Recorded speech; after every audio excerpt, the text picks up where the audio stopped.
Combination of R.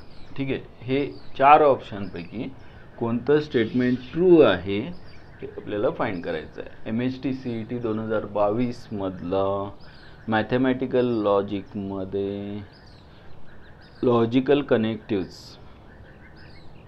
Compound statements म्हणजेच simple statement आणि truth tables याच्यामधला हा शेवटचा सेकंड लास्ट क्वेश्चन आहे. आणि मग आपण काय बघतोय तर ट्रूथ व्हॅल्यूज जर माहीत असतील, पी ची ट्रूथ व्हॅल्यू काय, क्यू ची काय, आर ची काय, टी आहे का एफ आहे, ट्रू आहे का फॉल्स आहे, हे जर कळलं तर आपल्याला याच्यामध्ये पुट करता येईल. आणि 4ही ऑप्शनमध्ये पुट करून चेक केल्यावर आपल्याला हे कळेल की कोणाचा आन्सर कोणतं ट्रू आहे विचारलं आहे, याचा अर्थ 3चे आन्सर 3 फॉल्स येणार आहेत आणि एकच आपल्याला ट्रू मिळणार आहे. आणि मग सुरुवात करूया. 25 is an odd prime number. आपल्याला माहीत आहे ऑड नंबर कोणते असतात. 25 हा ऑड नंबर आहे, बरोबर आहे. प्रॉब्लेम कुठे आहे, प्राईम नंबर ज्यावेळेस बोलतो. प्राईम नंबर म्हणजे ज्यांना फॅक्टराइज करता येत नाही किंवा त्याच्या फॅक्टर्स फक्त 1 हा फॅक्टर असू शकतो. 25 अँड 1 असा असतं तर तो प्राईम नंबर आला असता. पण आपल्याला माहीत आहे 25चे फॅक्टर 5 × 5 असा पण मिळतो. म्हणजेच त्याला 2 भागामध्ये डिवाईड करता येतं. म्हणजेच 25ला दुसऱ्या कुठल्या तरी 5नी डिवाईड करता येतं, असं पण चालेल. 1पेक्षा दुसऱ्या नंबरनी डिवाईड करता येत असेल तर तो प्राईम नंबर नाही आहे. 5नी डिवाईड करता येतं किंवा फॅक्टराइज केल्यानंतर 5 × 5 × 1 असे फॅक्टर्स मिळतात. त्याच्यामध्ये प्राईम फॅक्टर कोणते आहे, 5 हा प्राईम फॅक्टर आहे. म्हणजे प्राईम नंबर नाही आहे तो. 25 हा प्राईम नंबर नाही आहे. त्यामुळे त्याची ट्रूथ व्हॅल्यू ही काय मिळणार तर एफ मिळणार, का तर ते स्टेटमेंट फॉल्स आहे. त्यानंतर 14 इज अ कंपोजिट नंबर. 14 म्हणजे काय, जो प्राईम नंबर नसतो, ज्याला 2 भागामध्ये डिवाईड करता येत नाही तो प्राईम नंबर, आणि ज्याला 2 भागामध्ये डिवाईड करता येतं तो प्राईम नंबर नसतो. मग त्याला काय म्हणतात तर कंपोजिट नंबर म्हणतात. म्हणजेच 2 × 7, 7 × 2 अशा पद्धतीनं हा जो कंपोजिट 14 आहे तो कंपोजिट नंबर आहे. म्हणजेच ट्रूथ व्हॅल्यू याची काय टी. आणि 64 is a perfect square number. आपल्याला माहिती आहे 1 हा परफेक्ट स्क्वेअर आहे, 4 हा 2चा परफेक्ट स्क्वेअर आहे, 9 परफेक्ट स्क्वेअर आहे, तसं 25 परफेक्ट स्क्वेअर आहे, तसंच 36 आणि 64 आणि 100सुद्धा परफेक्ट स्क्वेअर आहे. म्हणजे हे सगळे परफेक्ट स्क्वेअर आहेत. आता मी बोललो ते 1 2 3 4 5 6 7 8 9 10चे परफेक्ट स्क्वेअर आपल्याला माहीत असले पाहिजे. त्याच्यामधला 64 हा परफेक्ट स्क्वेअर आहे. त्यामुळे त्याची ट्रूथ व्हॅल्यू काय येणार आहे, टी येणार आहे. आपल्याला एकदा त्यांच्या ट्रूथ व्हॅल्यू समजल्या, म्हणजे पी ची ट्रूथ व्हॅल्यू एफ आहे, क्यू आणि आर ची ट्रूथ व्हॅल्यू टी आहे. त्या किमती फक्त इथे टाकूया. पहिलं निगेशन ऑफ क्यू काय टी आहे, कंजंक्शन म्हणजेच अँड टी, आणि पी मात्र काय फॉल्स आहे. सेकंडमध्ये निगेशन ऑफ पी फॉल्स आहे, एफ आहे, ऑर म्हणजेच डिसजंक्शन क्यू टी आहे, कंजंक्शन टी. त्यानंतर थर्ड ऑप्शनमध्ये फॉल्स आहे, एफ आहे, कंजंक्शन क्यू ट्रू आहे, टी आहे, कंजंक्शन टी. त्यानंतर लास्ट पी एफ आहे, डिसजंक्शन म्हणजेच or T, or negation of R T आहे. आणि मग हे सगळं सॉल्व करण्यासाठी ब्रॅकेटमध्ये एका ठिकाणी कंजंक्शन आहे, एका ठिकाणी कंजंक्शन आणि डिसजंक्शन, याच्या व्यतिरिक्त कनेक्टिव्ह नाही देत. म्हणजे छान आहे. आपल्याला एवढं माहीत तर आहे ती निगेशन टीचं निगेशन एफ असतं आणि एफचं निगेशन टी असतं.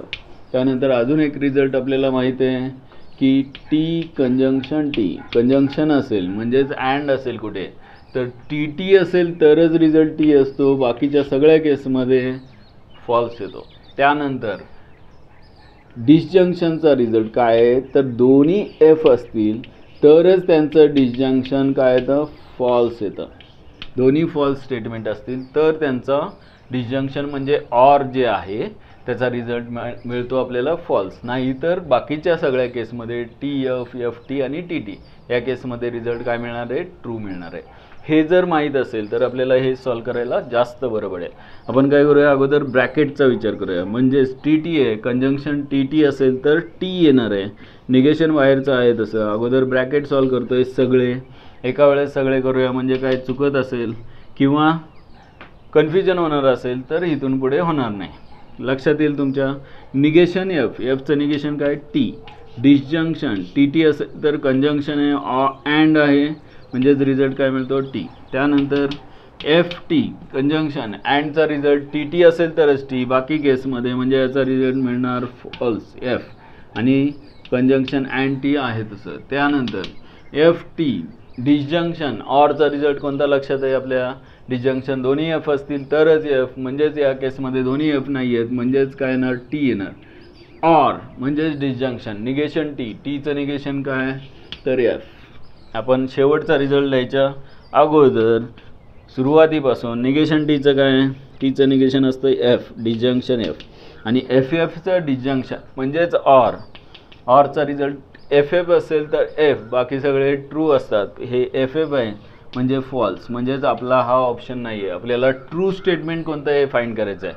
त्यानंतर टी टी असेल, डिसजंक्शनचं काय टी टी असेल तर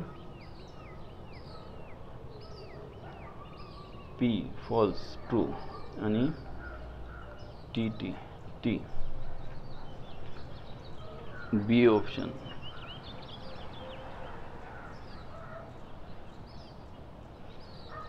बरोबर. आणि मग टी टी असेल तर ऑरचा रिझल्ट एफ एफ असेल तर एफ, बाकी सगळ्या केसमध्ये डिसजंक्शनचा रिझल्ट एफ एफ असेल तरच एफ असतो, बाकी सगळ्या केसमध्ये टी टीमध्ये पण टी येणार आहे. म्हणजे आपलं आन्सर हे असण्याची पॉसिबिलिटी जास्त आहे. तरीसुद्धा आपण चेक करूया की बाकीच्या ऑप्शनचा रिझल्ट काय येतं. कंजंक्शन आहे अँड आहे म्हणजे दोन्ही टी असेल तर टी, बाकी केसमध्ये दोन्ही टी नाही आहे म्हणजेच फॉल्स येणार आहे. आणि फॉल्स नको आहे आपल्याला, ट्रूच पाहिजे म्हणजेच हेच करेक्ट असेल. तरीसुद्धा पूर्ण करूया आपलं काम जे आहे ते टी डिसजंक्शन एफ. डिसजंक्शन म्हणजे ऑर, एफ एफ असेल तर एफ, इथे एफ एफ नाही आहे म्हणजे रिझल्ट टी येणार आहे. दोन दोन टी आले. आपल्याला ट्रू स्टेटमेंट पाहिजे. पीची ट्रूथ व्हॅल्यू काय चुकलं आहे का बघा इथे, आर टी, आरचं ठीक आहे बरोबर आहे, ऑर आहे इथे एफ आणि टी. आणि मग हां बरोबर एफ एफ असेल डिस्टिंक्शन टी येणार आणि मग हे एफ एफ एफ.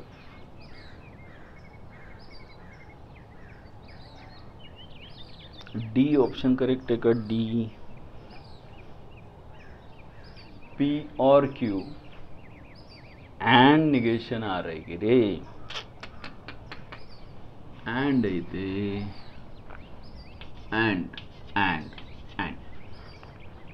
आणि मग हे काय म्हणतंय, अँड असेल तर आपल्याला कंजंक्शन आहे तर टी एफ, टी टी असेल तरच अँड असतं, तर टी टीचा रिझल्ट टी असतो, नाहीतर या केसमध्ये फॉल्स येणार आहे. आणि आपल्याला इथे एकच उत्तर ट्रू पाहिजे होतं चारपैकी, त्यामुळं आपण हे ट्रू आल्यामुळे इथे ट्रू येताना चेक करत बसलो की हे फॉल्स कसं येईल. आणि बरोबर क्वेश्चनमध्ये करेक्शन आहे, म्हणजे मी जे लिहिलं ते चुकीचं लिहिलं होतं, चुकून चुकीचं लिहिलं जातं सगळ्यांकडनं.